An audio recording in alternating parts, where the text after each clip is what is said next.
Olá, pessoal. Boa tarde. Eita. Olá a todos. O professor Rolf já Entra. pediu. Ah, já tá aí. Olha que não é uma coisa fácil para mim, viu? Ah, eu já ia te mandar o convite, Assim, porque da outra vez com a Glícia também eu mandei o convite, porque eu achei que ela fosse pedir, mas enfim, a gente vai descobrindo, né, essas tecnologias. A pandemia nos fez bem nesse sentido, né? eu ainda estou em reciclagem, ainda estou aprendendo.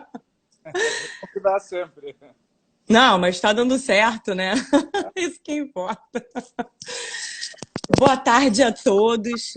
Primeiramente, eu gostaria de agradecer imensamente a sua disponibilidade. Eu estou, assim, emocionada de verdade, já falei com todo mundo da comissão, porque a gente tem, assim, pessoas que a gente se espelha. E você é um dos doutrinadores que eu me espelho muito, se não é o principal, porque as ideias batem bastante. Eu Que estou bom. realmente emocionada, emocionada mesmo de você ter aceito. Eu vou tratar de você, porque, enfim, eu vou ficar nervosa. Não, pode me tratar por você. Ah, Eu prometo então tá bom. ser tu, mas é a diferença, né? Eu posso também tratar como tu. É meu eu, assim. Eu falo que eu nasci no lugar errado. Eu não tinha. Eu amo o Rio de Janeiro, amo o Rio de Janeiro, mas do Paraná para baixo é o meu amor da vida. Então, era onde eu queria ter nascido, crescido, vivido. Fica como nossa representante aí no Rio de Janeiro, né? Ah, pois é, pois é. Mas eu sou extremamente apaixonada pelo sul do país. Até uma amiga minha acabou de entrar, Emília, de Florianópolis. Olha Ela só, sabe o quanto eu sou apaixonada pelo sul.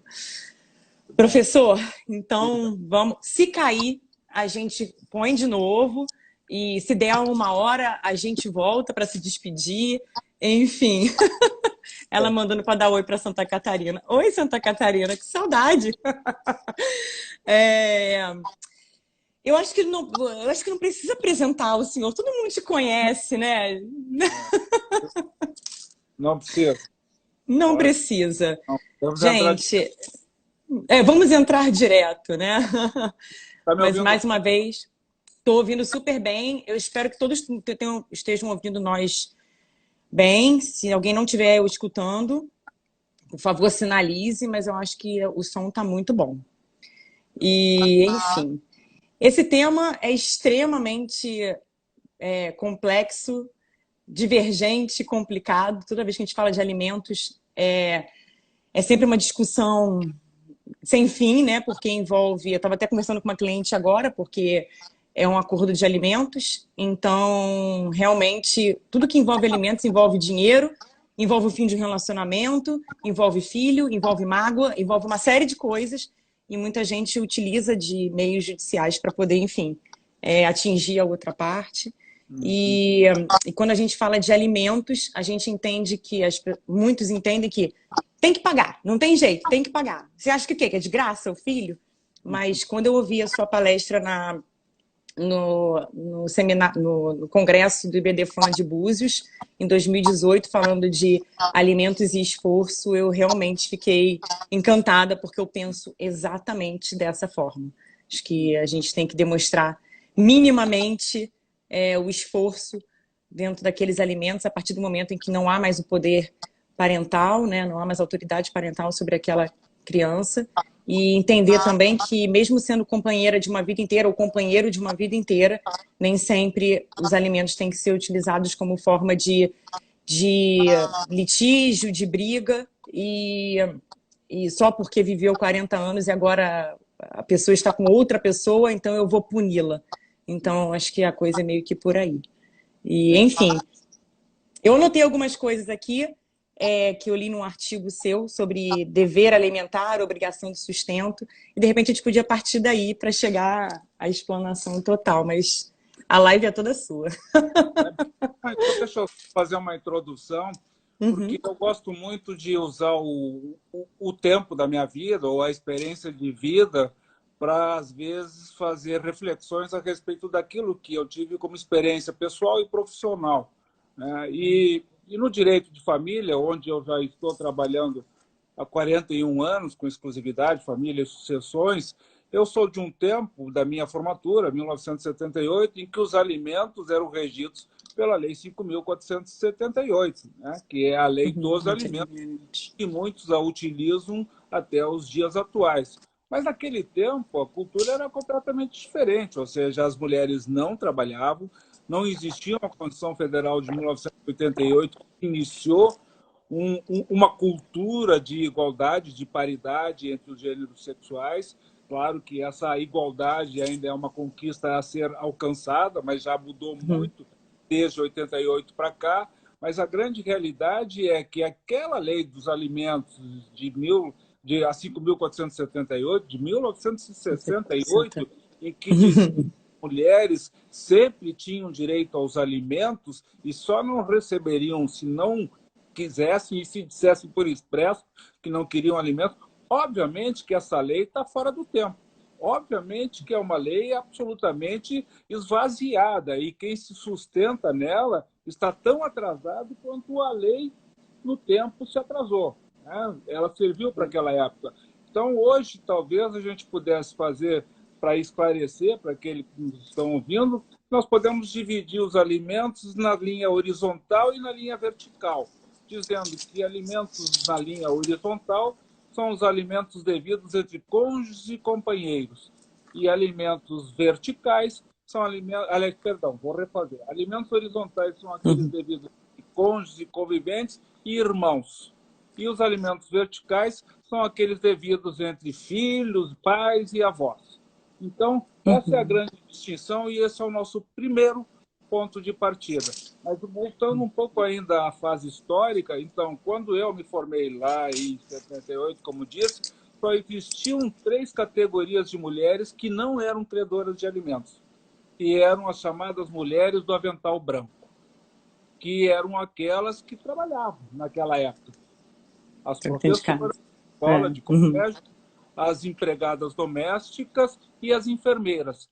Então, eram as chamadas mulheres de avental branco. Por quê? Porque elas tinham um salário modesto, nada expressivo, mas que dava a elas, mulheres de aventais brancos, uma certa independência que todas as outras mulheres não detinham.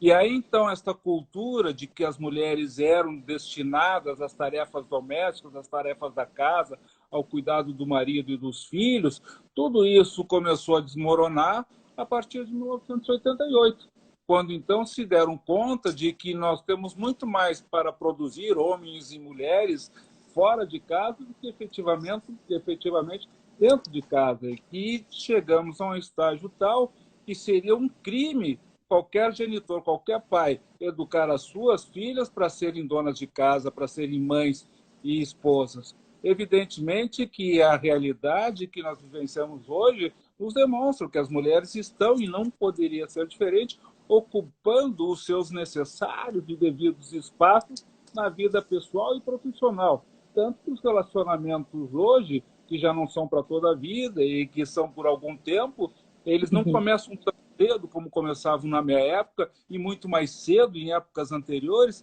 e já começam depois em que as mulheres adquirem uma certa independência, especialmente uma independência profissional, uma independência financeira. E por que isso hoje é tão lógico e tão óbvio e indispensável?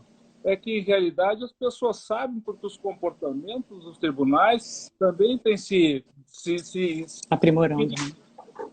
Nesse sentido, e olha, a pensão, essa que nós chamamos de pensão horizontal, ela não é mais uma pensão como era no passado, para toda a vida, por prazo indeterminado. Elas hoje são transitórias. Elas são por prazo determinado, e toda e qualquer mulher que sai de uma relação afetiva, e em menor número os homens, mas que quando se separam já estão conscientes de que não ganharão pensão alimentícia senão por algum tempo. E, em alguns casos, nem por esse pouco tempo. O que nós temos que definir é por quanto tempo essa pensão será devida, a quem ela será destinada e por quanto tempo ela será devida. Mas podemos afirmar com toda certeza que alimentos definitivos, alimentos sem caráter transitório, alimentos sem prazo determinados, esses na linha horizontal não existem mais. Eu até ousaria, só para deixar aqui então a pergunta no ar, eu ousaria até dizer que, quem sabe, até os alimentos da linha vertical, da linha de pais e filhos, também têm o caráter transitório, porque elas também têm um tempo determinado. É como se eu dissesse, sem medo de errar, que todos os alimentos nos dias de hoje são estritamente transitórios. Alguns poderão demorar mais tempo, outros provavelmente durarão um menor tempo. Quer dizer, os de cônjuges e companheiros têm menos tempo de duração e menor incidência. E os Sim. filhos têm maior tempo de duração e maior incidência. Então, talvez nós tomemos como ponto de partida isso. Todos os alimentos são transitórios. E aí nós podemos continuar na sequência de tudo isso, que gera uma infinidade de discussões, que eu acho que o tempo não seria suficiente para que nós tratássemos de tudo. Nada em direito de família uma hora é suficiente. Dias, meses, séculos. Porque a discussão é sempre muito produtiva, né? E um assunto realmente puxa o outro, né? Essa ideia dos alimentos, sensacional dos alimentos transitórios, né? Que também é uma contrapartida dos alimentos compensatórios, né? Que acho que hoje dificilmente eles são aplicados dessa forma tão incisiva, de repente, como no passado. Eu acho que é tão importante isso, né? E principalmente para os filhos, essa coisa de... Eu já ouvi, quando eu era estudante, eu ouvia de colegas, eu recebo pensão do meu pai. Então, eu vou demorar a terminar a faculdade, porque não faz diferença, eu recebo pensão do meu pai. Então, até que ponto, né, isso é uma coisa boa para o ser humano, informação, né? Então, e até mesmo para um fim de um relacionamento. Até que ponto o ex-cônjuge, né, seja ele homem ou mulher, como houve essa igualdade, inclusive a mulher pode prestar alimentos ao ex-marido, até que ponto é justa essa pensão? Até que ponto isso é salutar e isso é também dentro de um esforço que a pessoa teve? Que participação ela teve? Eu lembro que quando eu comecei a estagiar em vara de família, um dos primeiros processos que eu vi era uma ação. O rapaz mais velho do que ela era modelo, e ela havia deixado a profissão porque ele, enfim, exigiu, porque ele não queria, porque ela viajava muito. Eles ficaram casados 9 meses, eu lembro até hoje. 9 meses eles ficaram casados. E ela entrou requerendo 10 salários mínimos. Na época devia ser algo em torno de R$ 4.000, mais ou menos. E o juiz negou esses 10 salários mínimos e fixou, acho que foram 2 ou 3 salários mínimos pelo prazo de 18 meses. Eu também não esqueço por que foi 18 meses, mas foi 18 meses. E aí teve agravo e tudo mais, mas enfim, foram 18 meses. Ela tinha na época 22 anos de idade e ele tinha um patrimônio considerável. E é aquilo, né? A gente sabe que existem pessoas, ninguém casa enganado com ninguém, eu sempre falo isso. Todo mundo sabe onde está se metendo, né? Então, mas sem dúvidas, né? Mas é muito complicado essa questão dos alimentos, quando a gente vai falar numa separação, quando a gente vai falar de um fim do relacionamento, não importando, eu acho que quem deu causa. Algumas pessoas ainda procuram nós, advogados, falando, mas eu fui traída, será que eu não mereço receber uma pensão maior? E isso ainda pesa nos tribunais? Eu não sei se isso... Não sei se pesa, né? Mas eu lembro que a origem dos alimentos ela tem exatamente o cunho indenizatório. Os alimentos foram criados como uma forma de indenizar aquela esposa que deixou de investir nela e que investiu no casamento e nos filhos, e quando esse casamento é rompido, então ela é indenizada com um direito alimentar. Mas essa vinculação, esse viés indenizatório, ele começou a desaparecer, porque essa indenização ela só fazia sentido no modelo familiar do passado. O modelo familiar de hoje, que todos são e devem, não podia ser diferente serem responsáveis pela sua própria manutenção, pelo seu sustento, porque isso enriquece. Nós não temos que construir o ócio, nós temos que terminar com a indústria do ócio ou da ociosidade, né? Então, essa cultura que levou um tempo e que agora está sendo modificada, eu acho que todo mundo tem consciência de que o direito alimentar ele é efêmero, ele é temporário, e em função disso, depois, o nosso direito aqui no Brasil construiu, inclusive, a figura dos alimentos compensatórios, recorda, já falou deles, né? Que não tem previsão legal, né? Mas os alimentos compensatórios vieram no propósito, quando eu, pelo menos, desenvolvi a ideia dos alimentos compensatórios, era no sentido de compensar aquelas pessoas que vinham de um casamento de separação de bens, que então não geravam meações ou direito à partilha de bens e que por isso então poderiam sofrer uma queda muito brusca no seu padrão de vida e em função disso então eram indenizados. Mas olha o detalhe, sempre o caráter indenizatório estava presente, fosse na pensão alimentícia do cônjuge ou convivente, fosse na pensão compensatória do companheiro ou do cônjuge, mas em caráter de indenização.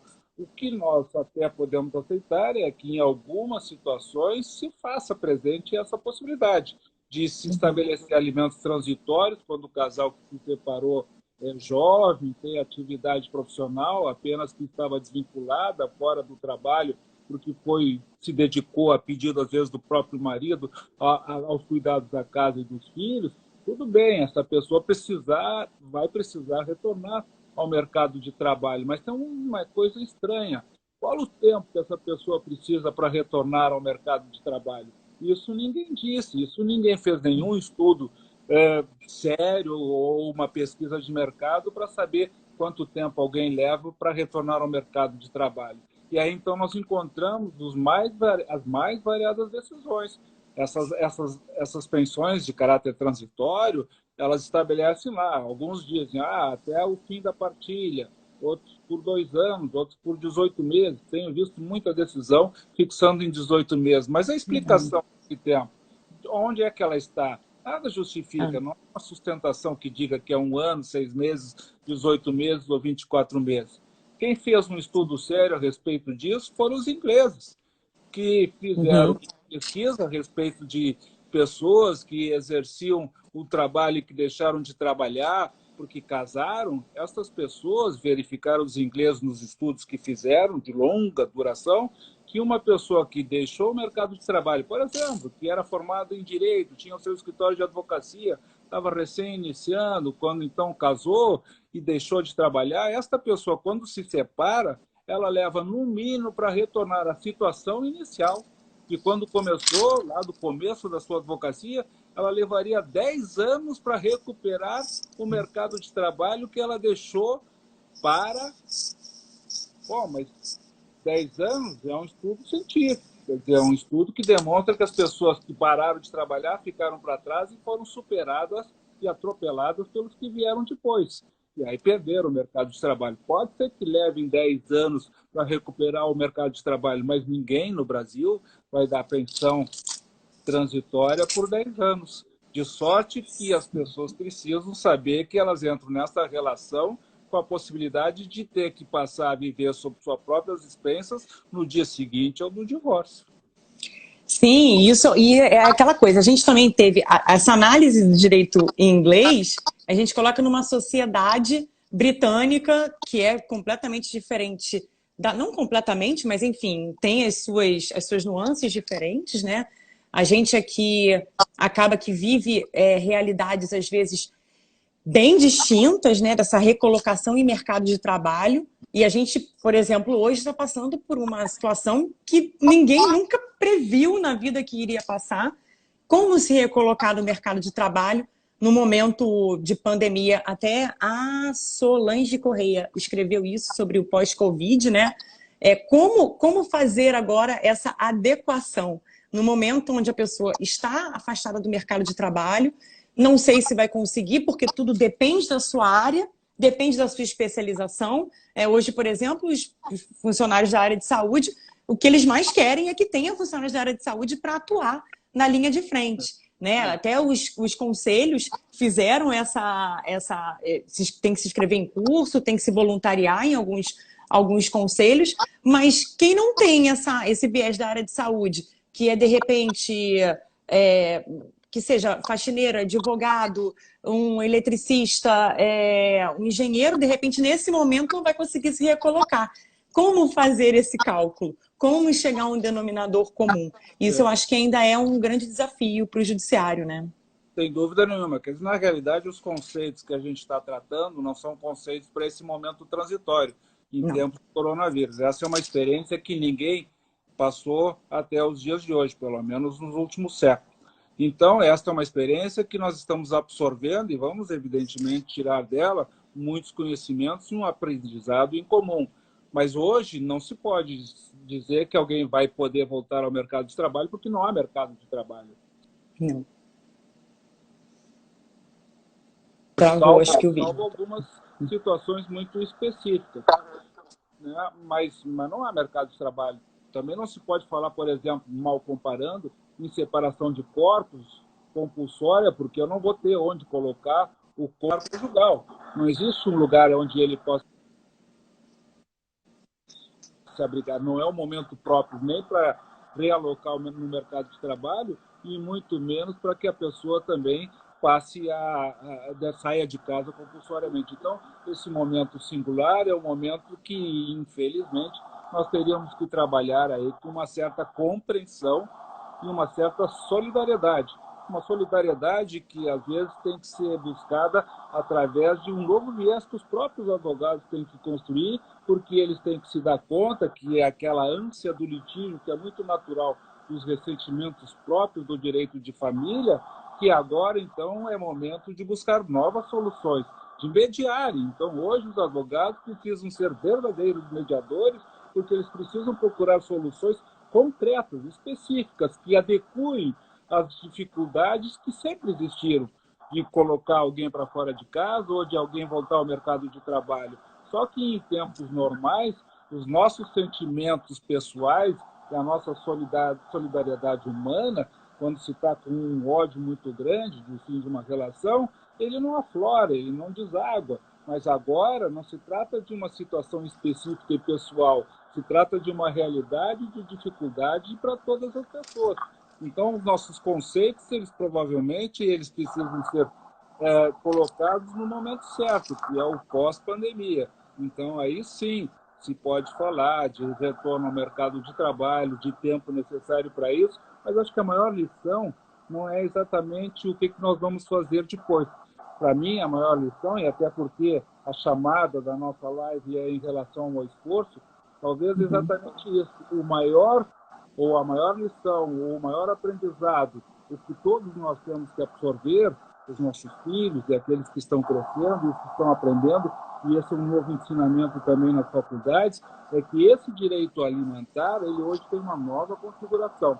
E essa nova configuração passa obrigatoriamente pela crença, pela consciência de cada um de que deve extrair de dentro de si o seu esforço pessoal, porque ninguém pode entrar numa relação conjugal ou convivencial com a ideia de se sustentar ou ficar na dependência do outro. Então, eu tenho que me emergenciar, tanto para os momentos de completa harmonia, quanto na possibilidade dessa relação se terminar e eu, no dia seguinte, ter que continuar ou voltar a ser responsável pela minha subsistência. O esforço que eu estou dizendo é o esforço que cada um de nós tem que se profissionalizar, tem que criar as condições para a sua profissão, se educar, se formar, ou até onde isso for possível, mas jamais abdicar da sua independência financeira. Essa é a maior riqueza que todos nós levamos ou aprendemos em casa e nos bancos da faculdade. A nossa independência financeira é a garantia da plena felicidade. Não existe felicidade em relação alguma onde prevalece a dependência financeira de um em relação ao outro. Todas as relações que se destroçaram, se nós olharmos a fundo, essa destruição decorre dessa dependência, da falta de independência. Aquelas mulheres de avental branco, elas eram mais felizes do que as outras mulheres, porque elas tinham uma pequena independência. E isso eu não disse antes. Elas eram as únicas, na minha época, na década de 70 e 80, que tinham independência para se separar. Elas podiam promover a sua separação judicial e, ao contrário das outras, elas não precisavam esperar que os filhos concluíssem a faculdade, porque elas podiam ser livres de um casamento infeliz, porque tinham um mínimo de subsistência. Todas as outras só se separavam depois que os filhos estavam crescidos, depois que os filhos se tornavam independentes, porque aí, então, essas mulheres dependentes dos maridos se tornavam, então, dependentes dos seus filhos. E essa é uma vida que eu não quero para ninguém. Eu acho que a coisa passa exatamente por isso, assim. Eu vou dizer, experiência de família, não tem nenhum discurso aqui sexista ou o que quer que seja, feminista ou machista, é a realidade da minha família. Eu venho de uma realidade de família onde minhas avós eram a renda principal da casa. As minhas avós trabalhavam. A minha avó, por parte de mãe, se formou na década de 40 em contabilidade. Então, isso era raríssimo para se ver. Foi uma oportunidade que ela teve e ela trabalhava diretamente com o governador do estado. A minha avó, por parte de pai, ela, claro que o concurso público era diferente naquela época, mas ela é aposentada federal pelo INSS e elas sempre foram rendas principais da casa.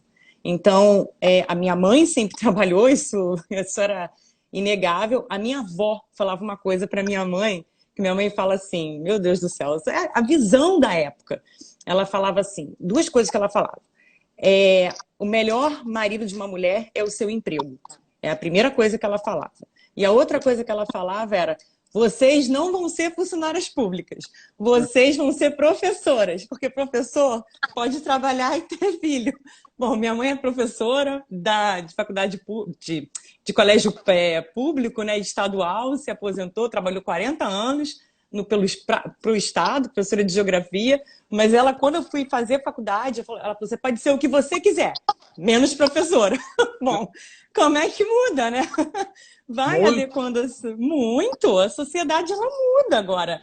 Essa ideia de me formar em direito e com respeito a quem decide escolher ser dona de casa, eu acho que é uma coisa que eu jamais conseguiria, porque eu não sei fritar um ovo sem fazer uma destruição na cozinha.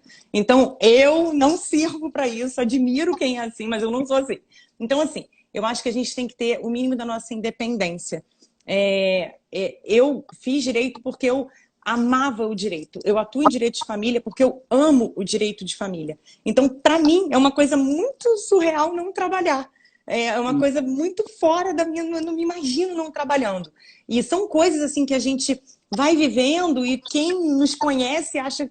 Mas você tem um pensamento muito radical. Eu, por exemplo, falo, eu acho justo casar com a separação total de bens. Não é por mim, não, pelo que eu tenho, não, mas é porque o outro também tem. Se eu caso com uma pessoa que tem um FGTS, será que é justo eu casar na separação, na comunhão parcial de bens? Ele tem FGTS dele, é o trabalho dele, né? Eu tenho um bem em meu nome, será que é justo eu dividir isso ao final de um relacionamento? Será que a gente tem que discutir essas coisas ao fim de um relacionamento, que já é dolorido, porque termina um relacionamento amoroso, envolvia sentimento. Então, eu acho muito difícil. Eu nunca fui casada, então não sei como é que é terminar um relacionamento, mas eu sei pelos meus clientes o quanto é dolorido, o quanto eles sofrem. E não interessa quem terminou com quem. Ambos sofrem. É o final do que a pessoa entende como família, porque ainda é um entendimento muito restrito do que é família, né? Então as pessoas têm essa dificuldade. E até a Lilian escreveu aqui uma coisa que pode ser algo aplicado, né? Quem sabe? Talvez a importância de se fixar uma pensão em um pacto antinupcial, onde as próprias partes estipulem um prazo para cada um que a relação durou. Acho que a grande questão dessas coisas em pacto antinupcial é que os alimentos seria algo irrenunciável, né? Então eu não sei se teria como já abrir parte disso em pacto antinupcial. E aí eu deixo para você falar sobre. Antes de responder essa pergunta, me chamou a atenção e foi muito bem colocado, que é a questão dos regimes de bens. Os regimes de bens também respondem ao momento cultural de cada época. lembra, né? Porque antes de 77, que é a data da lei do divórcio, o regime de bens dos nossos avós, dos meus pais, era o regime da comunhão universal. Por quê? Universal. Porque o casamento durava toda a vida, não tinha o divórcio. Eram poucos os que conseguiam, logravam o tal do desquite. Mas depois, quando vem a lei do divórcio e os casamentos, então, podiam ser dissolvidos legalmente, e imediatamente, no mesmo momento, se trocou o regime de bens, com o regime de comunhão parcial, que me parecia justo para o novo modelo patrimonial. Bom, agora nós estamos vivendo um regime de partilha daquilo que eles constroem juntos. E isso se faz justo, não é mais o que eles construíram durante toda a vida, que ficaram juntos porque ficavam juntos por toda a vida. Agora não, eles ficam juntos a partir do casamento e o que eles constroem juntos, casados, é dos dois. Mas também é um regime de protecionismo, né? O da comunhão parcial. Mas o que aconteceu? Nós, de uns tempos para cá, os nossos casamentos, depois que a culpa deixou de ser discutida e ficou mais fácil se divorciar, eu falo da emenda 66 de 2010, 2010. a partir de 2010, e depois com o Código Civil de 2002, antes ainda, então, as pessoas começaram a se interessar por regime de separação de bens. Por quê? Reflexo da Constituição de 88. Ora, se cada um tem independência e renda própria, cada um pode construir o seu pode e deve construir o seu patrimônio. E aí, então, cada um é dono daquilo que, por seu esforço, e voltamos de novo pela segunda vez a palavra esforço, cada um é dono e destinatário daquilo que construiu com o seu esforço, ou seja, proporcional ao seu esforço. E aí, claro que nós também temos que reconhecer que, às vezes, as mulheres são menos privilegiadas em tempo de dedicação ao seu trabalho, porque com a vinda de filhos ela precisa se sacrificar e muito do seu tempo impede que ela desenvolva mais profissionalmente, ao passo que o pai ou o marido ele tem todo o tempo do mundo, ainda que se reclame de uma guarda compartilhada, na prática essa guarda não é tão compartilhada assim, porque geralmente o que se vê são as mulheres ocupando mais do seu tempo para seus filhos e menos fazendo isso os homens, mas o regime é de total separação de bens. Normalmente o que acontece é que um constrói mais porque tem mais tempo e evolui profissionalmente mais, e o outro constrói menos. Isso tem feito com que as pessoas, inclusive, casem com mais idade, mais tarde, primeiro se estabilizem profissionalmente. Isso tem feito que muitos sequer coabitem, porque não querem ter o seu tempo tomado pela ascendência e pela presença do outro. Mas isso tem feito com que a gente observe que, se nós não construirmos o nosso cabedal com o nosso esforço, se nós não nos dedicarmos, até de uma forma egoísta, a garantir a nossa subsistência quando tudo se romper, quando nós não estivermos mais com alguém, nós provavelmente teremos muitas dificuldades, como essas que agora decorrem, inclusive, da colocação que foi feita, né? No sentido de que se buscasse, através de pactos antinupciais, assegurar uma indenização, porque alimento sempre será indenização na linha horizontal, para quem então se dedicou ao trabalho. Bom, quem só se dedicou ao domicílio familiar cometeu um grande equívoco, um grande erro, porque está sujeito a receber alimentos por algum tempo. Os alemães têm um critério para isso. Eles dizem, olha, os alimentos na Alemanha são devidos pelo tempo que durou o casamento. Se durou 5 anos, é pensão por 5 anos. Se durou 10 anos, e assim por diante. Quer dizer, e eles, alemães, também têm um critério mais evoluído do que o nosso, porque nós fizemos referência aqui ao Fundo de Garantia, mas eu vou fazer referência à aposentadoria e aos planos de previdência que a gente constrói ao longo do tempo. O que dizem os alemães? Bom, se um alemão se aposentou, essa aposentadoria ela também é devida por metade para o cônjuge, porque os recursos do trabalho e do tempo foram alocados para que o marido pudesse ter essa aposentadoria e, obviamente, essa aposentadoria deve alcançar o outro consorte ou o companheiro. Vejam que eles dividem, não é um terço, eles lá dividem 50%, mas estabelecem o tempo de duração dos alimentos equivalente ao tempo de duração do casamento ou do relacionamento. Faz algum sentido, mas não é mais exatamente o que nós hoje estamos buscando na modernidade dos nossos relacionamentos. Eu continuo com a ideia de que alimentos entre cônjuges e conviventes é uma relação, é um direito, melhor dizendo, eminentemente transitório e excepcional, excepcional. Mesmo os alimentos compensatórios. Se tenho tempo, falo um pouquinho a respeito dos alimentos compensatórios. Por que eu digo que eles também são transitórios, que não existe mais pensão definitiva? Porque, normalmente, essas pessoas que têm pedido alimentos compensatórios são pessoas que ou têm regimes de bens de separação, ou então, como os tribunais brasileiros resolveram distorcer um pouco a ideia original e inicial dos alimentos compensatórios, porque existem duas espécies de alimentos compensatórios, a dos tribunais e a da doutrina. Eu me refiro, inclusive, à minha doutrina, porque quando eu falei sobre esses alimentos dos compensatórios, eu quis me referir exatamente àquela compensação dos regimes, ou seja, de quem casou por um regime de separação de bens, não tem meação e que se dedicou exclusivamente à atividade doméstica. Esse vai compensar a queda do padrão de vida. O que os tribunais estão concedendo e conferindo de alimentos compensatórios não são esses. O que eles estão conferindo de alimentos compensatórios é para qualquer pessoa que não esteja na posse de bens comuns que gerem renda. Vejam que é completamente diferente.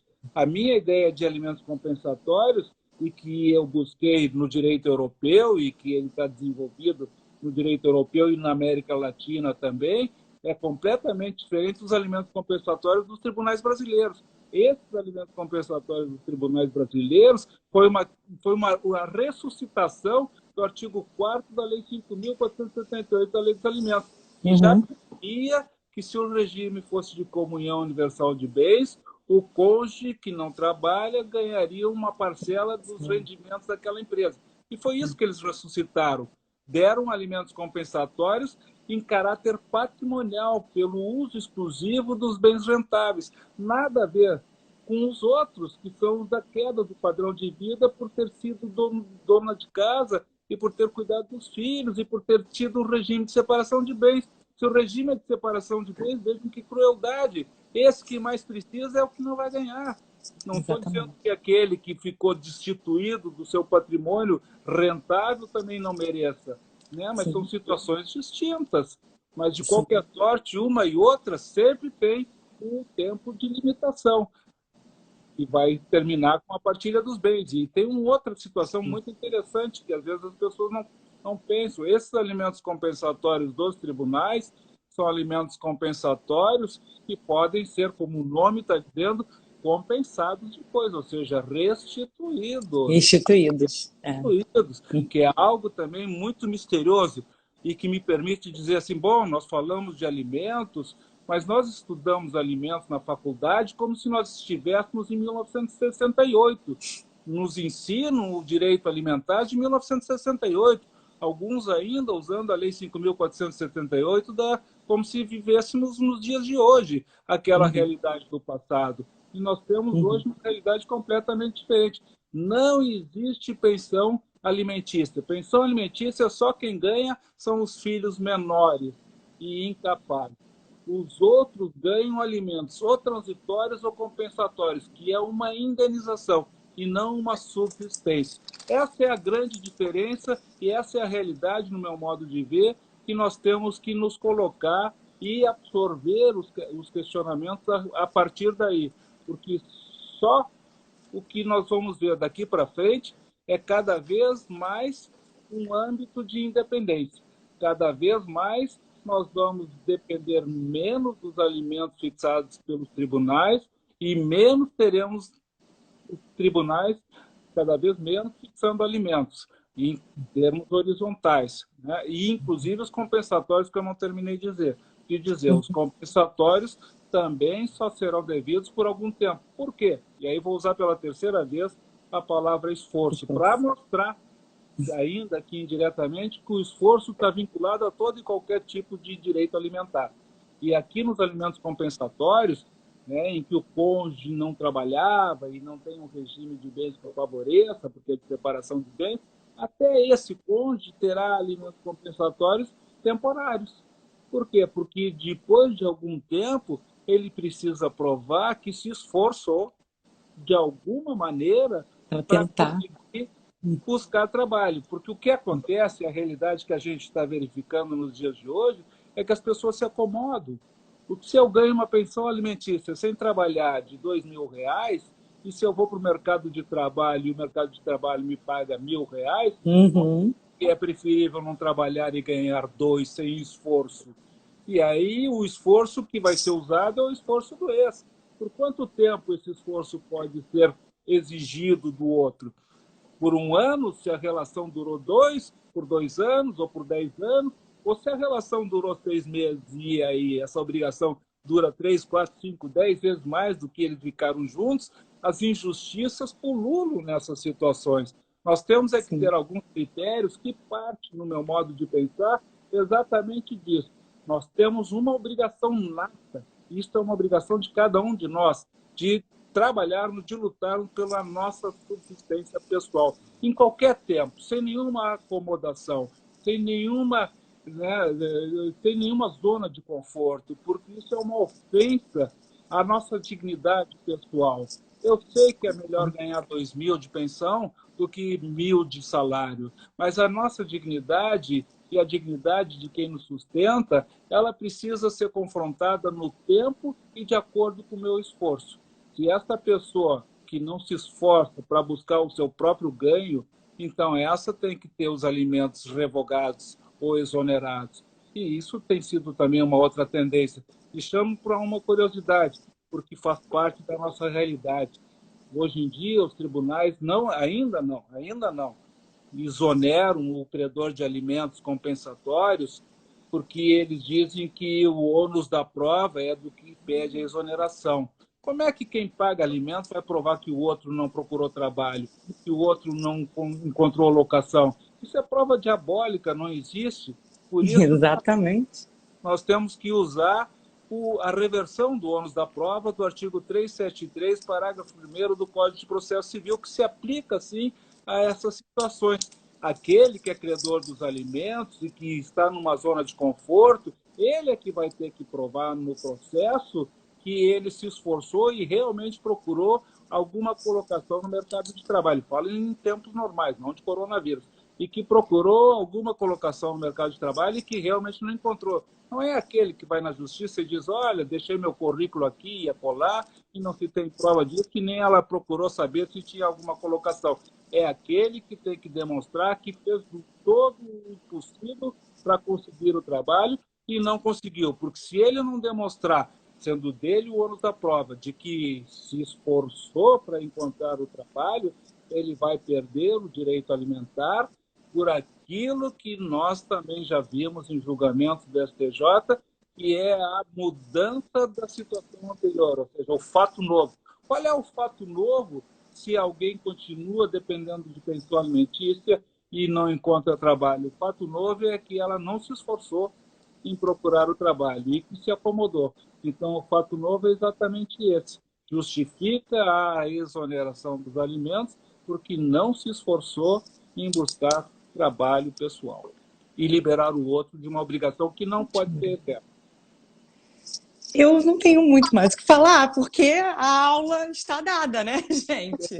Agora, falta só os tribunais, faltam só os juízes entenderem que a coisa é por aí, né? Não, você não pode punir, vira uma punição eterna. Você consegue um novo relacionamento, você começa um novo relacionamento tendo que pagar alimentos para o seu ex-cônjuge, isso para o seu ex-companheiro. Isso é inexistente. Claro que existem exceções de pessoas que, enfim, não puderam se reinserir por um problema de saúde, por ter que cuidar dos filhos, de repente um filho até mesmo dependente, né, com algum tipo de condição especial. Agora, o que a gente vê é exatamente isso. A gente vê alimentos sendo pagos para sempre, não se demonstra e cabe à pessoa que está pedindo a revisão de alimentos ou a exoneração, ela comprovar que, enfim, não, olha, meu filho, ele já terminou a faculdade, o meu filho já está casado.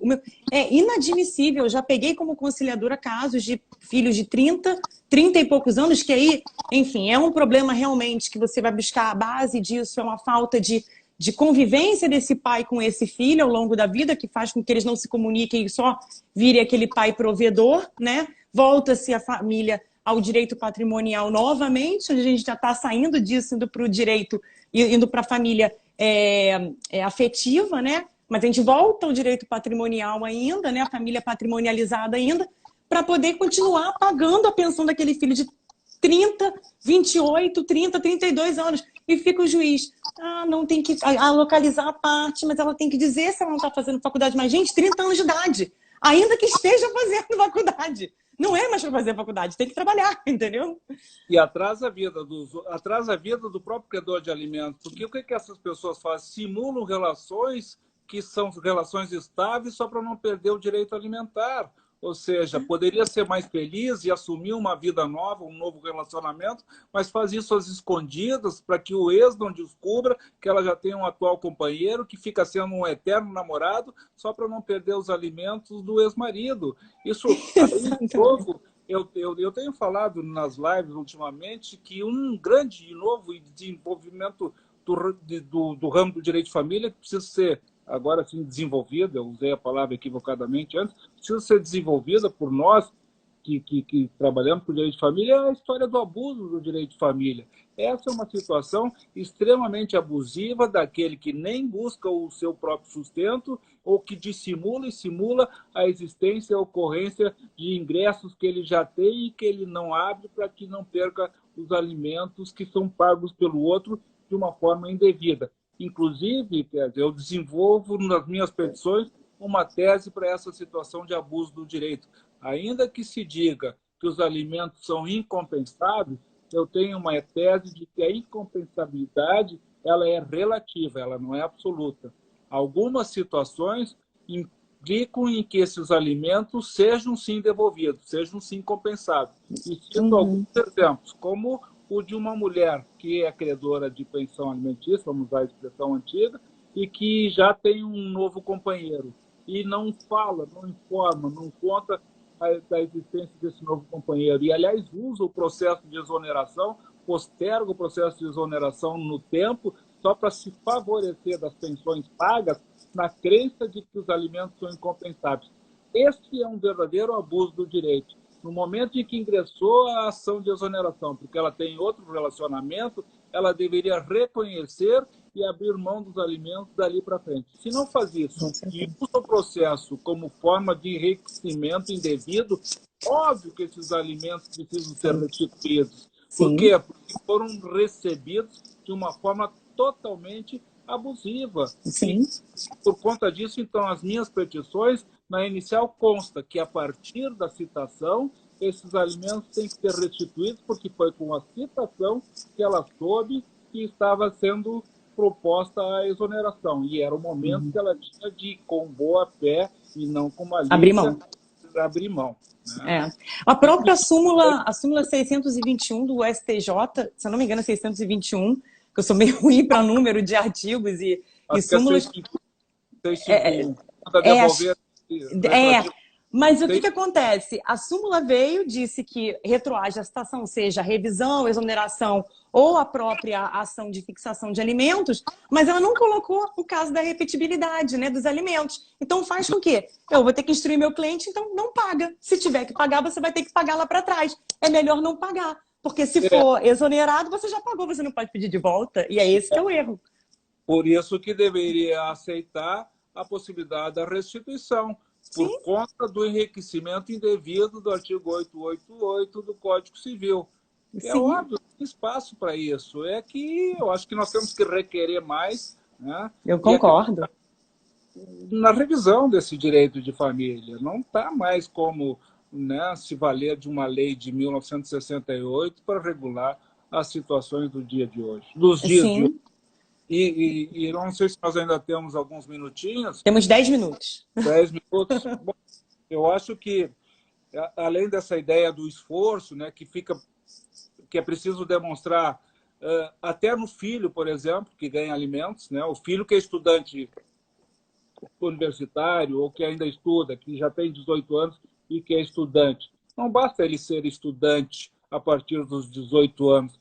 Inclusive, para que ele tenha direito aos alimentos, que ele ainda faz jus, ele precisa demonstrar que ele tem rendimento no seu aprendizado, né? E que ele está fazendo algum curso, uma faculdade que realmente lhe traga algum proveito e que seja a realização de uma profissão que ele quer. Não adianta eu me matricular lá numa faculdade, sei lá de quê, de filosofia, e que eu não filosofo por nada, mas porque o ingresso foi facilitado, porque tem pouca procura, e aí, em função disso, querer ganhar os alimentos, às vezes sem frequentar as aulas, às vezes sem ter notas de aprovação, e assim por diante. Então, essa pesquisa, ela não fica livre, de novo, pela quarta e última vez, do esforço que o aluno precisa demonstrar e que realmente ele está fazendo aquilo como na construção, na busca de uma profissão que vai ajudá-lo a ser dono do seu próprio nariz. E como o tempo ainda sobra, o que eu queria falar é que, infelizmente, no meu modo de pensar, o direito brasileiro ele é muito defasado, ele é muito atrasado. Há quem diga o contrário e que acha que seja o direito familista mais avançado do mundo. Eu discordo disso, tanto o direito de família quanto o direito das sucessões. Basta dar uma olhada ao redor, inclusive aqui na nossa vizinha Argentina, para ver que o direito deles é muito mais moderno, muito mais avançado do que o nosso direito de família. E o código deles é mais recente do que o nosso, mas é muito mais moderno. E aí, no termo dos alimentos, desde 2005, já fazem 15 anos, a Espanha criou uma lei em que ela estabelece e regulamenta a pensão de prestação única. Olha que interessante, né? A pensão de prestação única é um valor único que o juiz fixa para ser pago numa única prestação, que é exatamente aquela ajuda de custo que as pessoas reclamam que precisam ter para poder recuperar o tempo perdido na busca do mercado de trabalho. A pensão de prestação única torna as coisas, quando possível, evidentemente, muito mais fácil para quem recebe, que então vai administrar o dinheiro que tem, administra no tempo que for necessário, e para quem paga, que não fica vinculado a prestações mensais e ações futuras de exoneração. Então, na realidade, essa prestação única de alimentos, ela preenche o conceito que sempre se teve de que desde a sua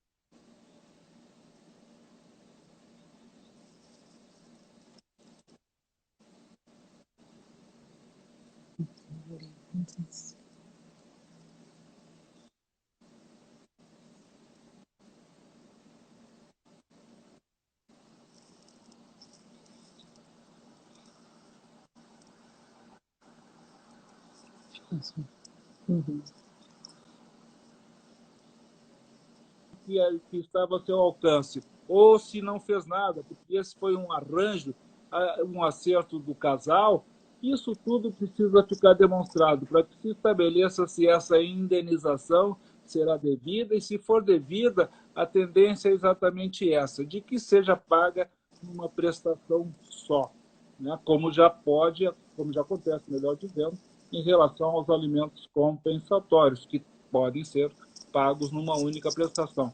Então, eu estou acrescentando também a pensão chamada alimentícia como de pagamento por uma prestação única. Os alimentos são obrigação horizontal, né? A ideia realmente tem que ser, eu acho que a ideia tem que caminhar por esse viés, né? Existe sim o poder parental, existe o menor de idade que não vai nunca conseguir se suster de forma exclusiva e única, né? Não vai existir. Mas a partir de uma certa idade é da responsabilidade, né? O filho tem que ter responsabilidade, e isso também cabe aos pais. Os pais têm que entender que a gente cria filho, a gente não, porque eu também não tenho filho, mas cria esse filho para o mundo, não é para si. Então, dar responsabilidade desde cedo, isso faz com que no futuro não fiquem essas brigas, porque são brigas judiciais, de que duram às vezes anos, para poder excluir, para poder revisionar questões alimentares que deveriam ser indenizatórias, e não questões alimentares que enfim, que fossem pensões, né? Mas sim indenizações, né? A internet está oscilando um pouco, disseram aqui que ficou mudo um tempo, mas acho que a live salva não vai ficar mudo e a live vai ficar salva. A gente tem mais 5 minutos, professor. Eu ficaria aqui o dia inteiro falando sobre alimentos e sobre qualquer assunto com você, mas eu tô com medo dela cair, a live cair. Eu acho que travou a imagem do Rolf. Vê se travou.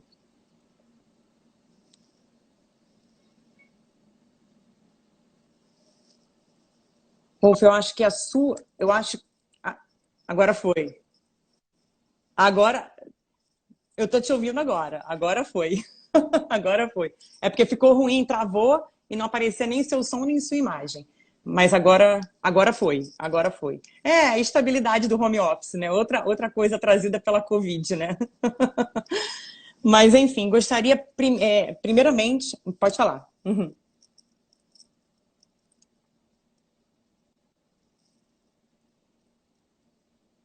Tá, pode falar. Ah, por favor. Da minha vida, né?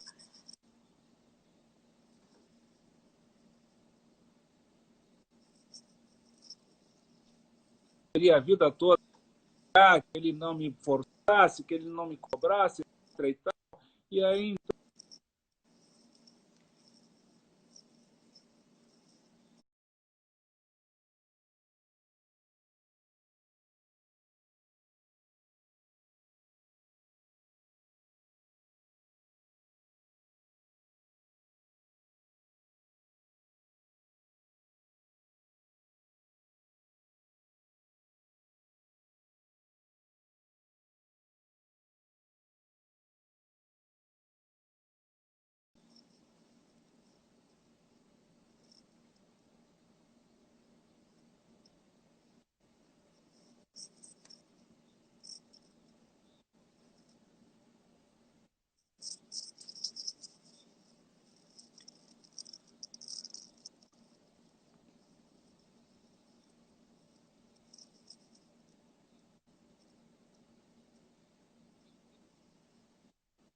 que eu sempre dizia,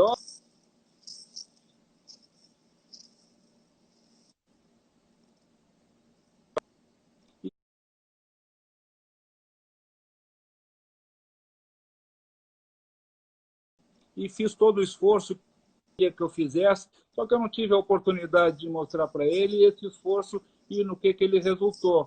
Mas disso tudo, dessa relação de pai e filho, fica para mim uma enorme gratidão, que é a compreensão de que anos depois eu percebi o que ele queria era apenas que esse esforço que nós tanto falamos hoje fosse a base de toda a nossa sustentação como pessoas. É o que pedem da gente. A gente tem que se esforçar naquilo que a gente tem a obrigação de fazer.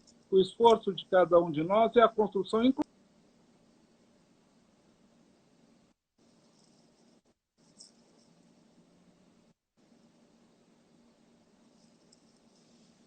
Sim, é o esforço, é a demonstração do esforço.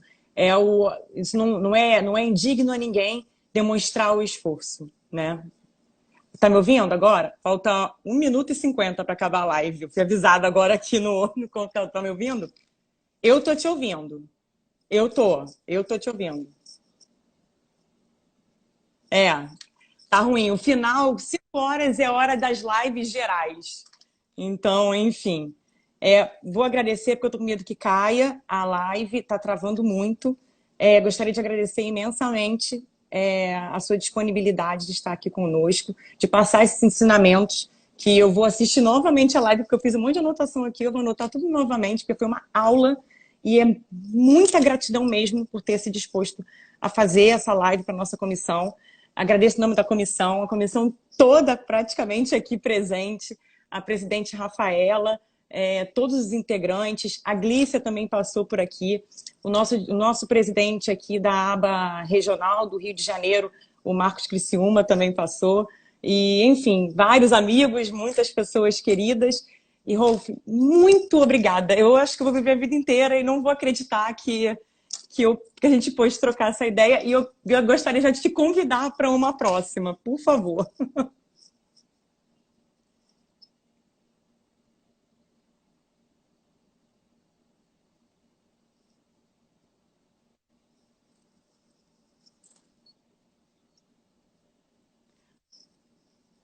Imagina. Imagina.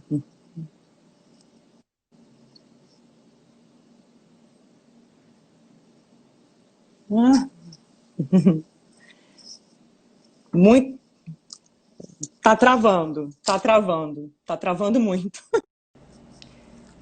Eu voltei. Eu não sei se eu vou conseguir chamar o Rolf. Não sei, porque caiu.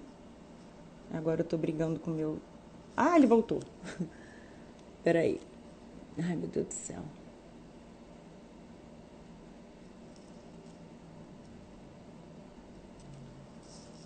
Gente, eu e a tecnologia. Eu tô tentando aqui apertar.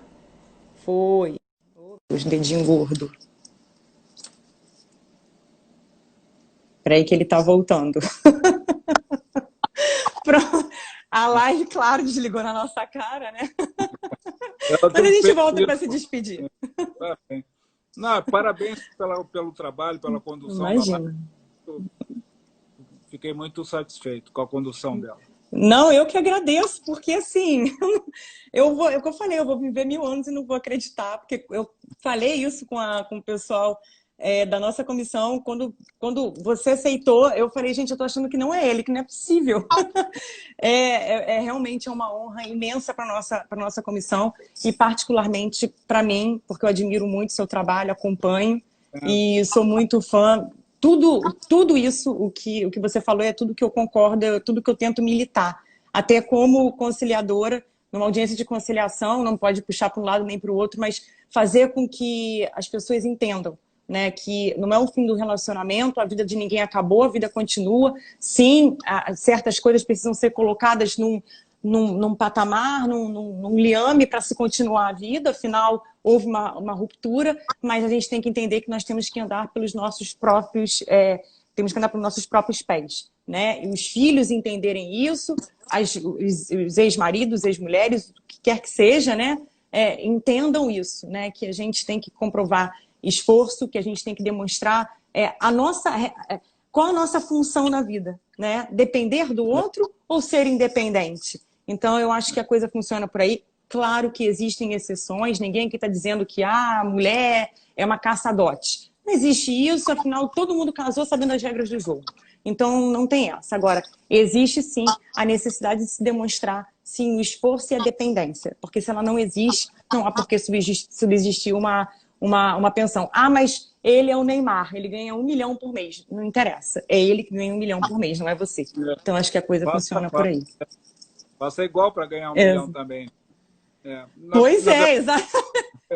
Na verdade, fica muito mais fácil recomeçar quando a gente tem a base para iniciar alguma coisa. E o aprendizado, o conhecimento, né? Então aí fica muito mais fácil. É um alívio para a gente quando não se precisa depender dos outros. E isso é uma obrigação. Olha, sem dúvida. Eu concordo. Obrigada por partilhar mais uma vez a história do seu pai. Essa história me emocionou muito no dia do congresso. Foi essa história que me marcou, abrilhantou, né? Mais ainda. E eu gostaria de agradecer novamente. Agradecer a todos pela participação. Eu não consegui realmente responder, a gente não conseguiu responder todas, mas já feito o convite novamente para uma próxima live assim que possível, tá bom? Muito obrigada, tá, Rolf? Muito obrigada mesmo.